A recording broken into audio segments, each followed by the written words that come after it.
हर साल की तरह इस साल भी सोनपुरा गांव में सब छठ पूजा की तैयारी कर रहे थे। गांव के बाजार भी सजे हुए थे। मधु और सुमन दोनों सगी बहनें भी हर साल छठ पूजा का व्रत करती थीं। वो भी छठ पूजा की तैयारी अपने अपने हिसाब से कर रही थी। बड़ी बहन मधु बहुत पैसे वाले अमीर खानदान की बहू थी, जबकि छोटी बहन सुमन का पति एक साधारण मजदूर था। सुमन को पता था कि उसका पति उमेश ज्यादा पैसे नहीं कमा पाता। इस वजह से सुमन कोई ना कोई काम करके घर खर्चे में मदद करती रहती थी। अरे सुमन, तू बांस की टोकरी बेच रही है? चल तेरे से ही खरीद लेती हूँ। तेरी थोड़ी कमाई हो जाएगी और छठ पूजा के लिए थोड़े पैसे जुड़ जाएंगे। एक काम कर, मुझे 20 टोकरी दे दे। मेरे तो वैसे भी परिवार में बहुत लोग हैं छठ पूजा का व्रत रखने के लिए। मैं अपने परिवार में सबको उपहार में दे दूंगी। तेरी सगी बहन हूँ, इस बात का तू फायदा उठा। और हाँ सुन, पैसे ज्यादा मत लगाना, मुझे सही दामों पर लगाना, कभी मुझे बहन समझ कर लूट ले। नहीं नहीं दीदी, मैं तुमसे ज्यादा क्यों लूंगी? मैं सबको एक ही दाम पर दे रही हूँ, न कम न ज्यादा। हाँ ठीक है, मेरे नौकर को पकड़ा दे। रामू, ये सारी टोकरियां मेरी कार में रख दो और बाकी का सारा सामान भी हवेली लेकर चले जाओ। मैं थोड़ी देर में घर आती हूँ। अब तक तो सासू माँ भी आ गई होंगी, बोलेंगी मैं कहाँ रह गई। ये ले सुमन, टोकरियों के पैसे गिन ले, मैंने पूरे दिए। मधु सुमन को टोकरियों के पैसे देकर वहाँ से चली जाती है। बहुत बढ़िया मजबूत टोकरी है सुमन, तुम्हारी ऐसी टोकरी पूरे गाँव में नहीं मिल रही। लगता है तुम खास जगह से खरीद कर लाई हो। हाँ दीदी, शहर की बढ़िया दुकान से खरीद कर लाई हूँ। सोचा हमारे गांव में भी सब बहुत प्रेम भाव से छठ पूजा का व्रत रखते हैं, तो सामग्री भी बढ़िया होनी चाहिए। और बांस की टोकरी तो छठ पूजा के लिए सबसे विशेष है, तो वो तो मैंने मजबूत और बढ़िया ही लानी थी। ये लो दीदी, आपकी 2 टोकरी बांध दी है। तभी सुमन का पति उमेश आ जाता है। सुमन ला, तू कुछ खा ले, सुबह से भूखी है। रजनी ने तेरे लिए रोटी और दाल भेजी है। और तुमने रोटी खाई क्या?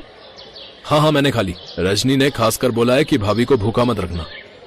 मैं जानती हूँ, मेरी ननद रजनी मुझे बहुत प्यार करती है। मैं तो छठ मैया से यही प्रार्थना करती हूँ कि अगली छठ पूजा तक रजनी का भी ब्याह हो जाए।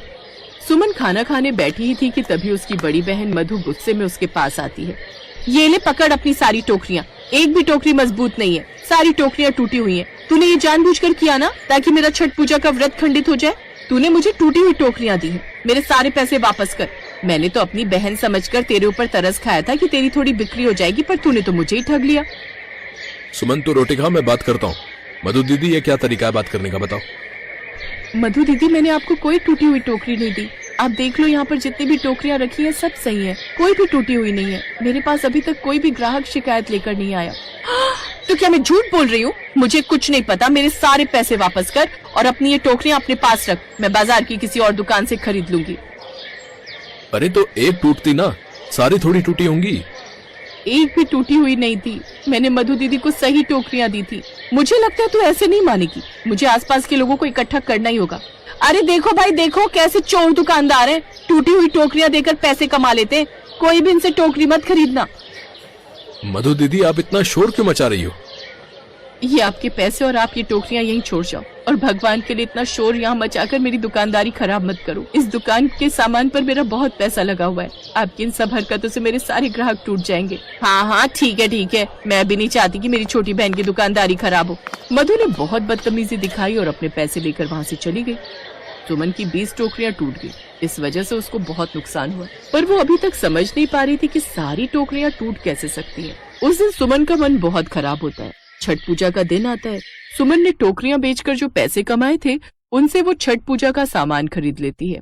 सुमन ने सच्चे भाव से छठी मैया को याद करके अपने छठ पूजा के व्रत को प्रारंभ किया।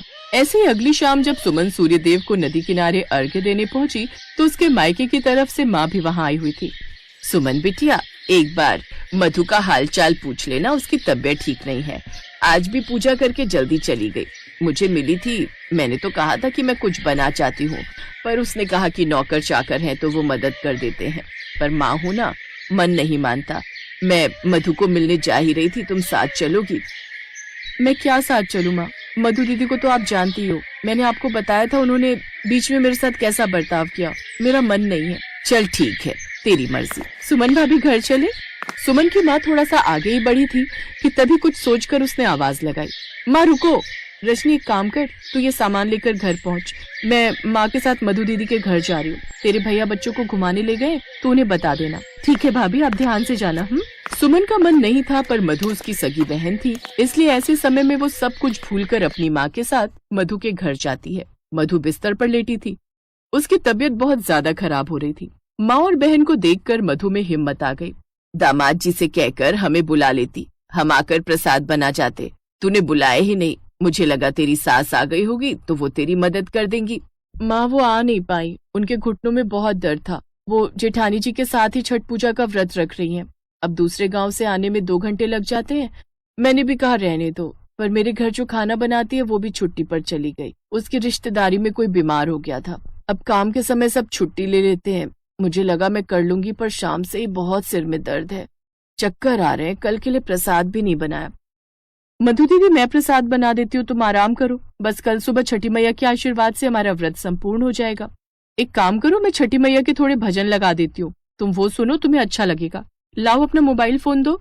तुझे मोबाइल चलाना आता है? हाँ दीदी, रेखा के पापा ने नया मोबाइल फोन लिया है, उसमें मैं भजन सुनती हूँ। सुमन मधु को छठ पूजा के भजन लगा देती है और माँ के साथ मिलकर वो छठ पूजा का प्रसाद बनाती है। अपनी बहन के इतने अच्छे व्यवहार को देखकर मधु की आंखों में आंसू आ जाते हैं। वो मन ही मन छठी मैया से क्षमा मांगती है, क्योंकि मधु जानती थी कि सारी टोकरियां उसकी खुद की गलती से ही टूटी थी। मेरी बहन कितनी अच्छी है, आज मुसीबत के समय मेरे अपने ही काम आ रहे हैं। नहीं नहीं, मैं इतनी घमंडी कैसे हो गई। हे छठी मैया, मुझे क्षमा कर देना, मैंने अपनी सगी बहन के साथ गलत किया, मुझे क्षमा कर दो मैया।